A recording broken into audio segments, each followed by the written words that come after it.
Welcome back, everybody. Diecast OutKast, episode 25. Today we're going to do a supervan, and we're going to paint flames on it. It's going to be trial and error and see what happens. Don't worry, this is a newer casting with the plastic base. I took some acetone and took the tampos off one side of it, as you can see here. And with a vinyl plotter, I cut out some little miniature flames, stuck it on there, and then went over it with the Sharpie to see if it was going to be the correct size or not. After I got that all lined out, I decided to take it apart and build it up, do a paint job on it with candy, see what happens. And this is actually a pretty weird situation, so stay tuned to see what happened. We're going to go ahead and drill the base. We'll tap it out and put a screw in it, 256 size, off camera.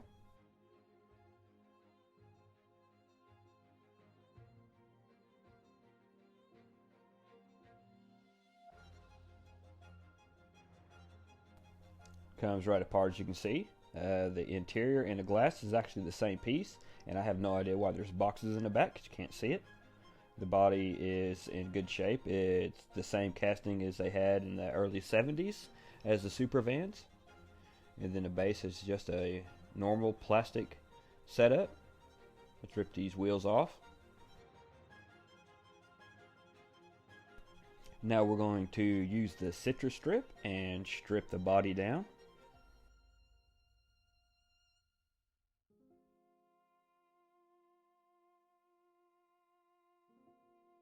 And yes, this is absolutely necessary to throw it around, flip it over, smear it to get the most superior results.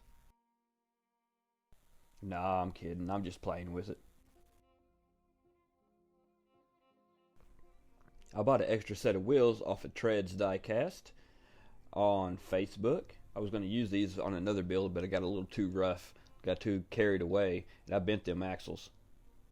So I had to straighten them out the best I could.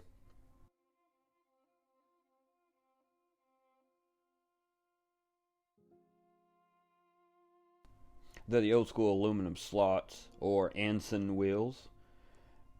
These were pretty popular in the 70s, especially on the van, so I figured it fit it really well.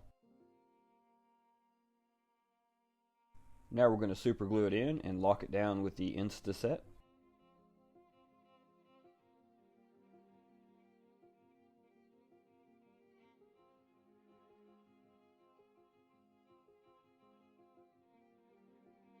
Had to do a little bit of adjusting, but when it was all said and done, all the wheels rolled.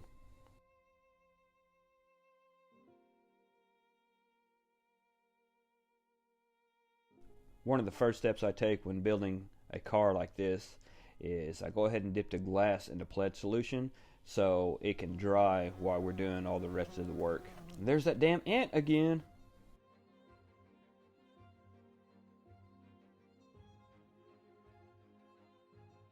Then I'm going to put it in my avocado dish and keep all the ants and stuff off of it.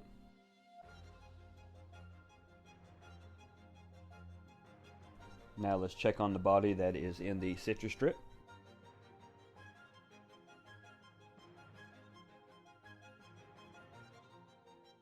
This paint was horrible. It didn't want to come off at all. But after a few hours of grinding on it, it turned out pretty good.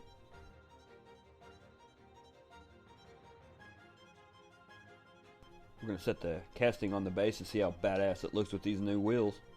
Sweet. I had a van back in the day. I think I'll try to find me another one. So on to paint.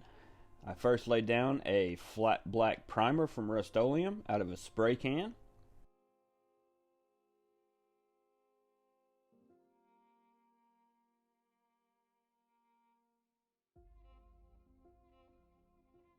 And for the body color, I wanted to go with some pearlized black from Createx. When you paint Createx paint, it comes out as a satin finish, and when you put the clear over it, all the metallic just pops out of it. Here's 3 coats of 2K urethane clear. And this is the decals that I cut out from the vinyl plotter. A little bit later I'll show you actually how I did this.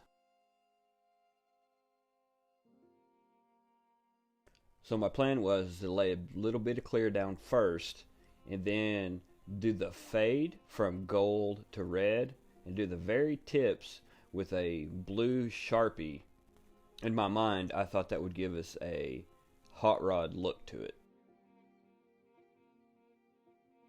With my setup, it is literally impossible to unmask this and video it at the same time.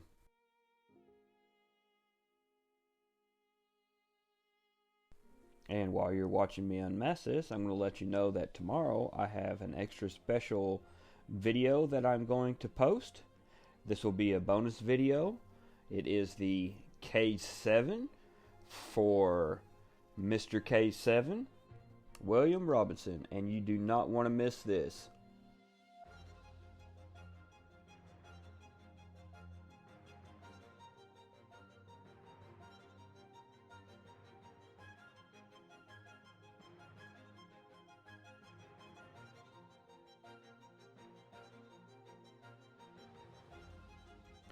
Just to recap, what I did was I masked it off and then hit it with a thin coat of clear coat and then went back over it with the gold and red and did the fade.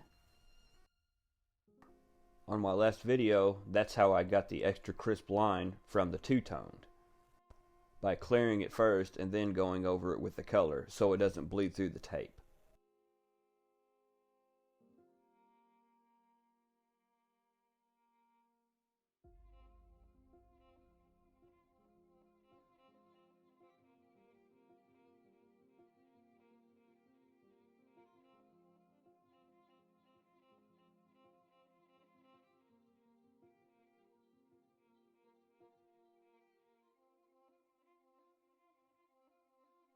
So while peeling the mask off, some of the fingers of the flames had came off with it.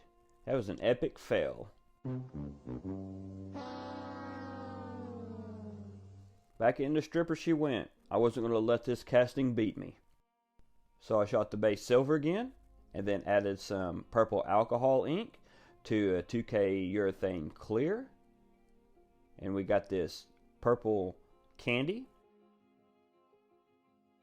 So I had to go back and cut some more decals out. So I took a picture of the actual van, and then I took it in Photoshop, measured it out, and then cut the vinyl out. After cutting it out, we masked it off again, and then I did the fade from gold to orange to red with the transparent paint. And I did not do the clear coat first, so the lines are a whole lot better. There's a few issues here and there, but it turned out better than it did the first time. So then I went and did some details. And this is what it looked like when we first started.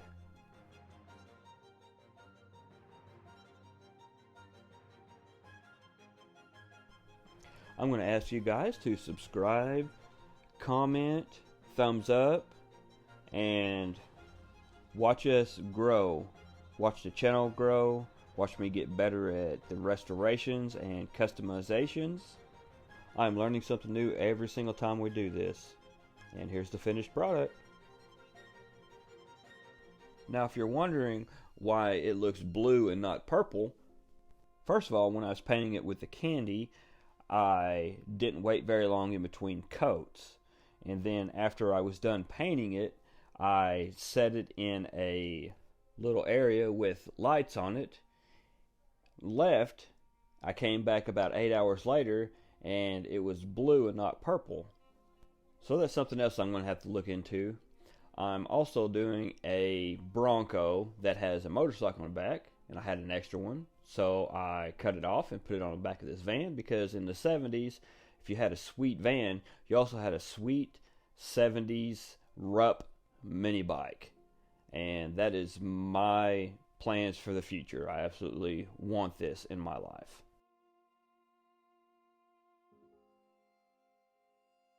So this is my first attempt of painting flames on a diecast vehicle of 1/64 scale, and I think I figured out what I did wrong and how I'm going to improve in the future. So stay tuned and watch that.